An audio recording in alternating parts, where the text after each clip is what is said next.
Ask a dozen physiologists which exercise is best, and you'll get a dozen wildly divergent replies. Trying to choose a single best exercise is like trying to condense Tim Noakes' law of running into a single paragraph. Most of us have experienced those days where we literally only have 20 minutes to spare. Now, when it comes to exercise, you might be thinking, 20 minutes? I mean, why even bother? Well, banish those thoughts from your mind and rather think, 20 minutes? Why, I can do everything twice. Dr. Ross Tucker knows more about the science of sport than most, and though he may look like he's only been around the block once, he's the man to speak to if you want to get around the block faster and more efficiently than your competition. Ross, how's it going? Good, man. Dr. Ross, what exactly is time-effective exercise? Time-effective exercise would be exercise that gives you the most effective result given the limited time. So we know we're busy, we've got kids, we've got family, we've got jobs, we have to sleep.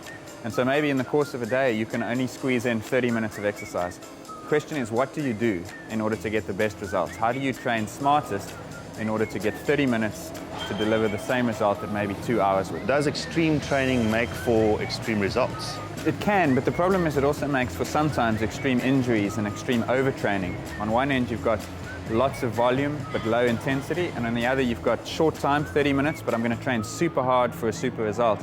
And in theory, that works, but the danger is that our bodies don't recover, it's too hard, we get injured, we burn out. And so what people need to recognize is the value of moderation. Just come back from the extremes a little bit, mix it up, sometimes easy, sometimes hard. That's probably the best way in a week to get the best results.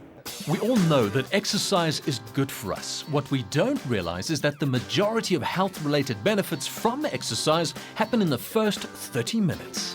What is high-intensity interval training? The high-intensity part comes from sections within exercise that are done faster or harder than usual. So let's say you've normally got 30 minutes. You could do 30 minutes of constant low intensity, or you could break it up. 5 minutes, where for 1 minute you go really hard, that's high intensity, and then you have 4 minutes, which is an interval where you rest and recover, and you repeat that. And so your exercise session looks like hard, easy, hard, easy. There are studies that show that that produces very effective results in a short space of time. If I had to choose 3 exercises like walking, burpees, and squats, how would I do those most effectively? Well, I think it depends a little bit on the situation. The most important thing always is to make sure that you're doing what you're doing right. I mean, that's the key, is technically. Otherwise, you end up doing squats, you hurt your knee or your back, and you end up worse than you were. The next thing is just the discipline. Say, every afternoon when I get home, I'm going to block off 5 minutes a day, and I'm going to make sure that I do these exercises.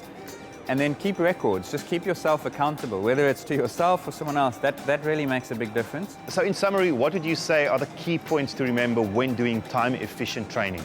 I think the most important thing, without question, is train for enjoyment.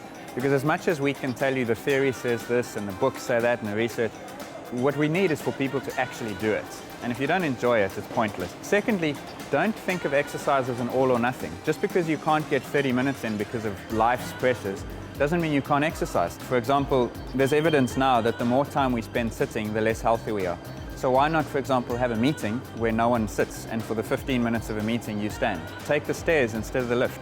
Walk to the shops instead of driving. Because that way, time-effective exercise means using your life to find ways to exercise. And I think that's what people need to do. Well, my wife just phoned. I've got 30 minutes before I have to pick up the kids. So I've got 15 minutes before I need to get out of here. Now, instead of just going down to the coffee shop and having a coffee and waiting those 15 minutes, I thought I'll make it count. So let's go. You can do it in a boat, you can do it with a goat, you can do it here or there, you can do it anywhere. Dr. Zeus would have loved high-impact interval training since it's such a simple concept. Go at maximum effort for a short period of time, followed by a recovery period, and repeat. You can adapt it to whatever time and space constraints you may have. But be warned, this is not a workout you can do while reading a magazine or chatting with a friend.